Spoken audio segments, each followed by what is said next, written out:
शिव शंकर शंकर ओगड़दानी ओगड़दानी। एक विश्वास, एक भरोसा, एक दृढ़ता शिव के करीब ले जाती, शंकर भगवान के नजदीक ले जाती।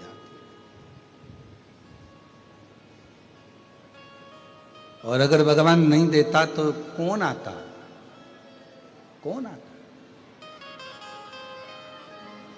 विचार करिएगा जरा।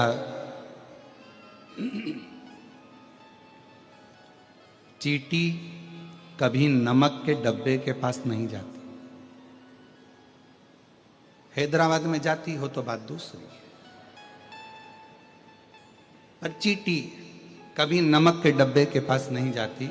चींटी हमेशा शक्कर का डब्बा ढूंढती है, और जहां शक्कर का डब्बा रखा रहता है चींटी को एड्रेस कोई नहीं बताता, पर एड्रेस ढूंढते ढूंढते चींटी उस शक्कर के डब्बे के पास, गुड़ के डब्बे के पास, मिठाई के डब्बे के पास पहुंच जाती है।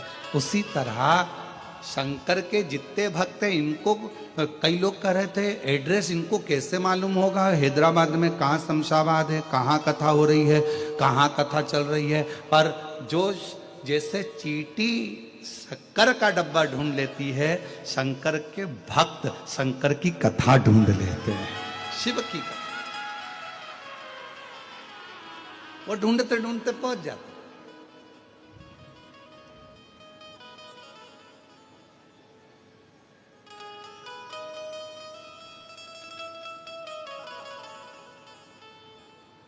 और हैदराबाद में जितनी कथा हुई होगी ना, बड़े बड़े अच्छे वीआईपी हॉल में बैठने वालों के लिए वीआईपी ट्रीटमेंट, वीआईपी भोजन सब रखा जाता है, जिससे जो आए अच्छे से बैठे। पर हैदराबाद के इतिहास की यह पहली कथा है जिसमें लोग रोडों पर अपना दरी बिछाकर केवल कथा को सुनने के लिए बैठे। कथा सुनने, कोई वीआईपी ट्रीटमेंट नहीं, कोई। मैं ब्रजगोपाल भैया भूतड़ा परिवार को धन्यवाद देता हूँ। इस भूतड़ा परिवार की बेटियों को भी, दामादों को भी, इस घर की बहुओं को भी, इस घर के परिवार के सदस्यों को भी बहुत धन्यवाद देता हूँ कि ऐसा भंडारा जिसमें गुलाब जामुन बन रही है, रसमलाई बन रही है, और जिसमें अलग अलग व्यंजन बनकर ये आए हुए शिव भक्तों को जो रात भर इस पंडाल में रहते हैं, सोते हैं, कथा सुनते हैं, उनके लिए आपने व्यवस्था करी, उसके लिए धन्यवाद, धन्यवाद। साधुता है। और कितनी बड़ी बात, एक कोई भाई कोई कल या परसों के दिन कोई गाड़ी भरकर सामान लाया होगा, और ब्रजगोपाल भैया को मालूम पड़ा तो ब्रजगोपाल भैया ने उसके हाथ जोड़कर कहा कि ये सामान आप वापिस ले जाओ। क्या पता शिव जी ने हमारे माता पिता की कृपा से कैसे हम पर करुणा करी है, जो हमारे परिवार में कथा हो रही, हमको तुमसे कुछ नहीं चाहिए, बस कथा सुनो और आनंद लो। कितना कितना साधुता, कितनी कृपा है।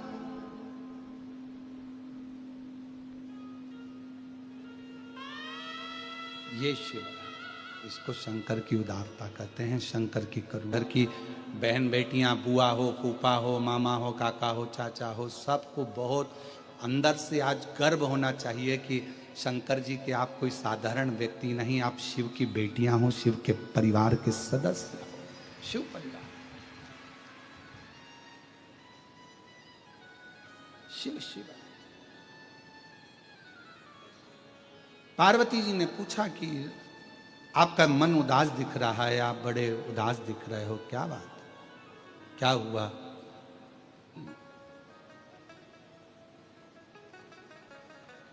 कोई बात हो तो बताइए।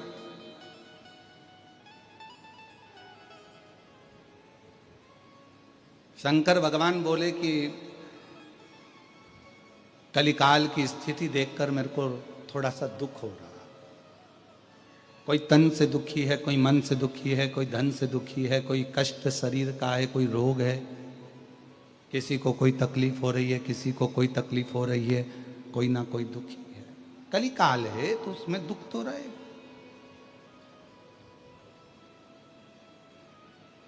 पार्वती जी ने कहा तो फिर क्या करना है? इनके दुखी होने से तुम दुखी हो जाओगे तो काम चल जाएगा क्या? नहीं चलेगा ना। तो पार्वती जी ने कहा कि आपको दुनिया के लोग करुणा का सागर कहते हैं। कर्पूर गौरम करुणावतारम संसार सदा वसंतम हृदयारविंदे भवं भवानी शैकं। आपको दुनिया के लोग करुणा का सागर कहते हैं। तो एक काम करो ना, दुनिया के दुख मिटाने के लिए कुछ ऐसा प्रस्तुत कर दो कि संसार के लोगों के पास में अगर आप नहीं पहुंच पाओ तो आपकी करुणा तो पहुंच जाए। शिव जी ने कहा पार्वती तुम बिल्कुल सत्य कहती हो। और आज दुनिया के दुख मिटाने के लिए आज शिव करुणा का एक स्वरूप प्रकट करता।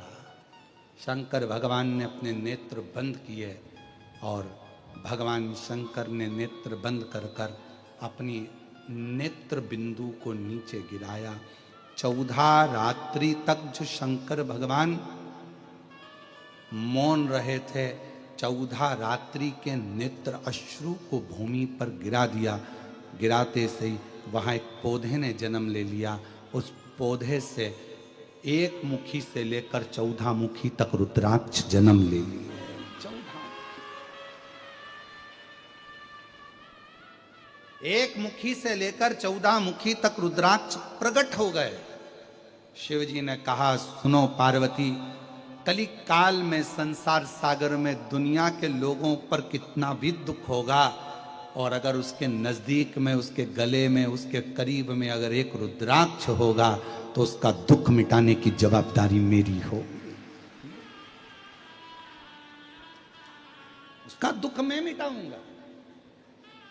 इसलिए कुबेरेश्वर धाम से दुनिया का, भारत की भूमि पर 12 ज्योतिर्लिंग के मध्य में विराजमान है कुबेरेश्वर धाम।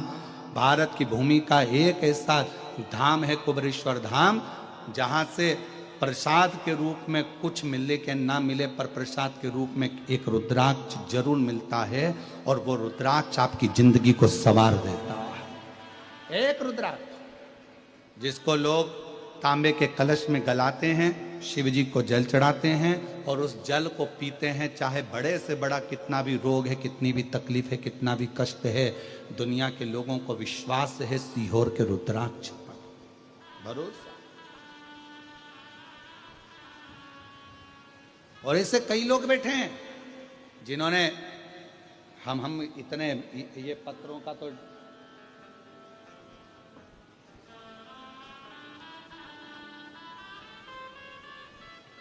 ये इतने पत्र जो है ना, इन पत्रों को हम नहीं पढ़ पाए, पर एक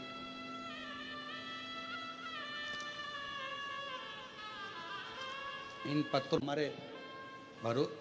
हमारे पास में इतना, क्योंकि कथा भी कहना है और इतना पत्र लोगों ने भेजा है कि उस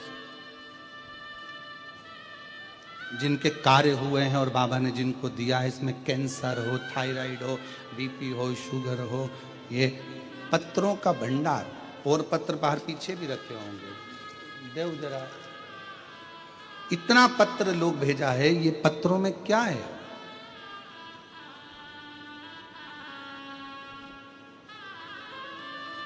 इतने पत्रों को हम नहीं पढ़ पाते, पर इन पत्रों में आपको बाबा ने जो दिया, और बाबा का जो रुद्राक्ष है और कंकर शंकर है और शिव पुराण ने जो दिया, इन पत्रों में भरा पड़ा हुआ है। इन पत्रों में भरा।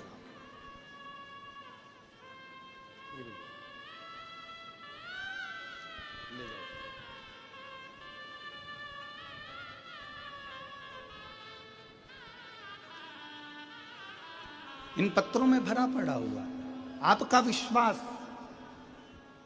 और अभी फिर कहते हैं इस व्यासपीठ के माध्यम से आपने 5 दिन की शिव पुराण की कथा सुनी, किसी ने 1 दिन सुनी, किसी ने 2 दिन सुनी, किसी ने 3 दिन, किसी ने 4 दिन, किसी ने 5 दिन, जितने दिन भी श्रवण करी है, ये विश्वास के साथ कहते हैं कि अगली कथा कहीं पर भी होगी तो आपका भी पत्र उस व्यासपीठ पर जरूर होगा। आपका भी पत्र उस व्यासपीठ पर होगा। उसका इंतजार बाबा देव अधिदेव महादेव की इस कथा में हमको भी रहेगा।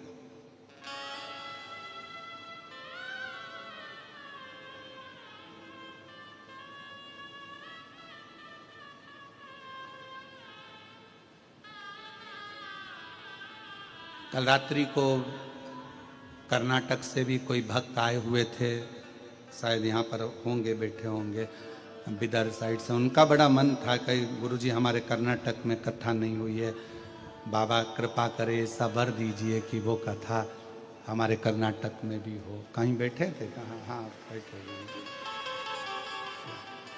दोनों पति पत्नी 5 दिन से कथा सुन रहे हैं और बाबा से केवल एक आश लेकर आए हैं कि हमारे कर्नाटक में भी कथा हो। ऐसा ही बाबा की करुणा वहां भी। शिव कथा है, विश्वास की कथा है। दुनिया की दृष्टि में यह शिव महापुराण की कथा है, पर यदि हमसे कोई पूछे कि सियोर वाले महाराज तुम बताओ क्या यह शिव पुराण की कथा है?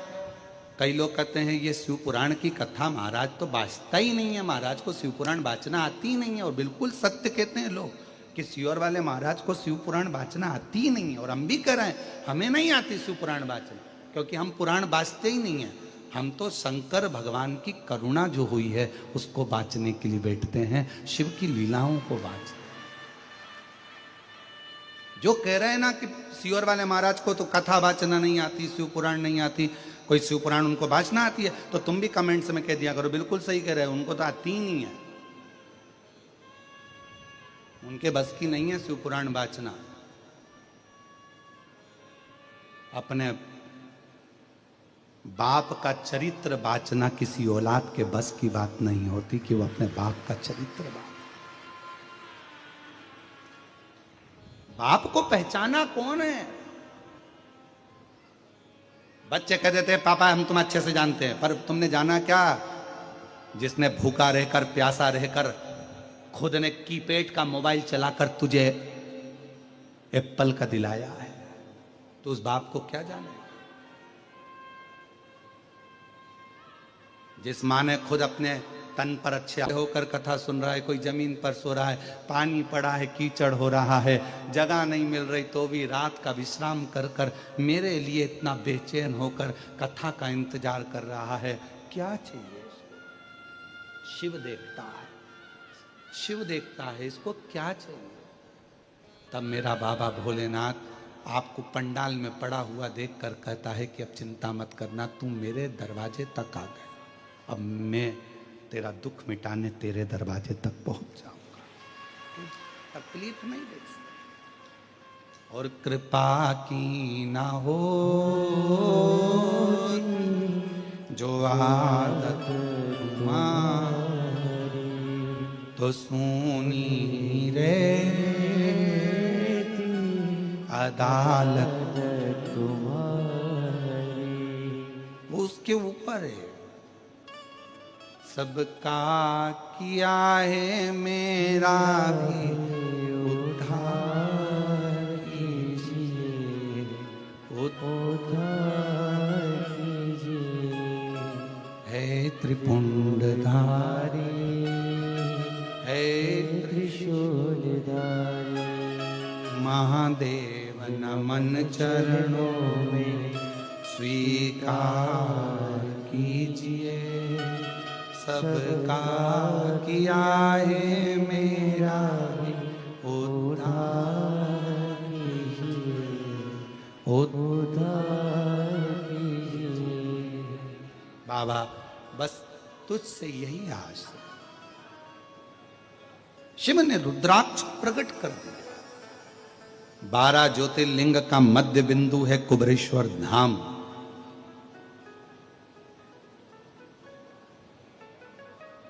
दुनिया के लोग उसको इसलिए बदनाम करना चाहते हैं कि कोई वहां ना आए, क्योंकि सारी पूरे केवल भारत से ही नहीं विश्व के प्रत्येक देशों से भी आज लोग भोपाल उतरते हैं एयरपोर्ट पर और भोपाल से 30-40 किलोमीटर दूर कुबेरेश्वर धाम पर जाकर बाबा को प्रार्थना कर कंकर शंकर की पूजन कर कर एक रुद्राक्ष मांग कर लाते हैं और उस रुद्राक्ष के जल को अमृत समझकर पीते हैं और बाबा उसको अमृत कर भी देता है। कर भी देता।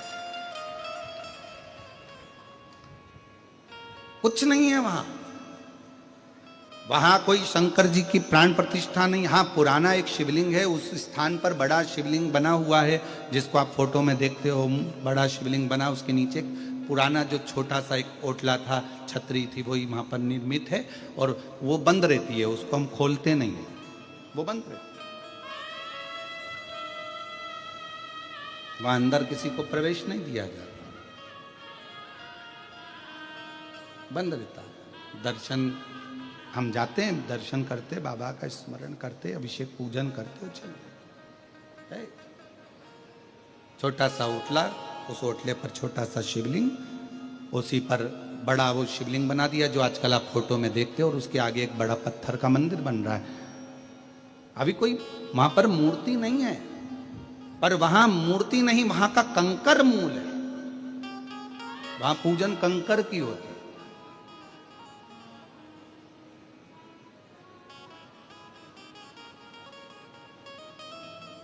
शिव जी ने अपने तन से रुद्राक्ष को प्रकट किया, नैना शुरू से प्रकट किया।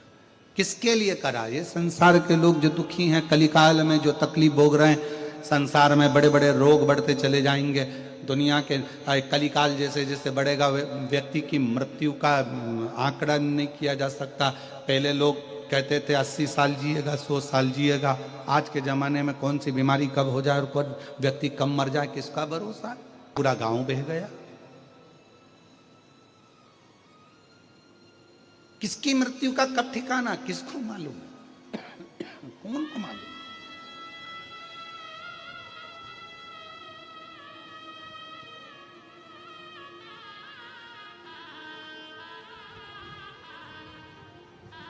इस पत्र में एक पत्र हम कल पढ़े थे, अगर आप चाहो तो उसको निकाल लेना, पढ़ना। इस पत्र में एक पत्र ऐसा है कि एक बहन लिखती है कि मेरे पति को हम फ्लाइट में, हम भोपाल, हम सीहोर कुबेरेश्वर धाम से आ गए और कब का लिखा पता नहीं, और हम भोपाल एयरपोर्ट पर पहुँचे और एयरपोर्ट पर हमारे पति की तबीयत खराब हो गई और उसको अटैक आ गया और उसके प्राण लगभग आधे घंटे तक नहीं थे। इसी पत्र में आप उसको पत्र को निकालना, पढ़ना, और अगर कहीं बैठी हो तो खड़ी हो सकती है। पति के प्राण चले गए, खड़े, हाँ आप ही हो। एक बार हाथ हिलाया उन्होंने, जोरदार ताली बजाओ, आ जाओ, एक बेलपत्र लेकर जाना। भोपाल एयरपोर्ट पर पति के प्राण चले गए। कुबेरेश्वर बाबा के धाम दर्शन करने आ गई थी और वहां आते आते एयरपोर्ट पे प्राण चले गए। इतनी रोए, एयरपोर्ट वाले सब सूचना दिए, करे इसके पास में कुछ नहीं था, केवल वो मांग कर लाई थी रुद्राक्ष, और बाबा का रुद्राक्ष हाथ में रखकर कहती है, वो बहन ने पत्र में लिखा कि मेरा सुहाग तू देता है, उजाड़ नहीं सकता है, ये मेरा विश्वास कहता है। डॉक्टर अपना काम कर रहे थे, कोई छाती को पंप कर रहा था। 20 मिनट हो गए, पति के प्राण नहीं शरीर में, पूरा एयरपोर्ट हिला हुआ था। इसने वही रुद्राक्ष अपने पति की छाती पर रख दिया और पति की छाती पर रखकर श्री शिवाय नमस्तुभ्यम कहकर सिर से उसको दबाने लगी और 20 मिनट के बाद पति के प्राण वापिस आ गए। पति के प्राण वापिस पत्र में लिख रही है। एक पत्र इसी में है जो बाबा के धाम कुबेरेश्वर धाम की भक्ति में धारण कर कर उज्जैनी से आ रही थी, भगवान शिव की भक्ति करते करते सब दूर भ्रमण करते, ओमकारेश्वर घूमती, उज्जैनी घूमती, दर्शन करती आ रही थी और मुल्ताई के पास में गाड़ी का एक्सीडेंट हुआ। 6 लोग गाड़ी के अंदर बैठे थे, गाड़ी 4 बार घूम गई, दूसरी साइड में जाकर गिर गई और उस पत्र में वो बहन कहीं बैठी हो तो खड़ी होकर हाथ हिला सकती हैं, जो कहती है आप ही हैं, आ जाइए, एक बार वापस हाथ हिलाओ, आ जाइए, एक बेलपत्र लेकर जाना। हम पत्र पढ़ लेते हैं पर हम बोल नहीं पा रहे थे, आप आ जाइए बेलपत्र लेकर। कहती है हम 6 लोग गाड़ी के अंदर बैठे थे, गाड़ी 5 बार चक्कर खाकर दूसरी साइड में खाई में जाकर गिरी, गाड़ी पूरी खल्लास हो गई और सब गाड़ी की अंदर एक म्यूजिक चल रहा था, श्री शिवाय नमस्तुभ्यम का जब चल रहा था और गाड़ी में बैठा हुआ एक व्यक्ति को खरोच नहीं आया, गाड़ी भरे खल्लास हो गई।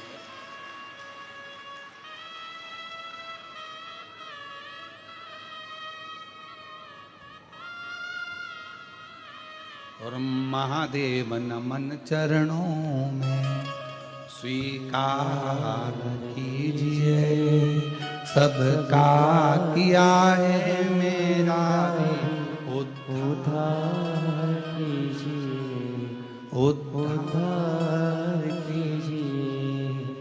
है त्रिपुंडधारी, है त्रिशूलधारी, है त्रिपुंडधारी, है त्रिशूलधारी।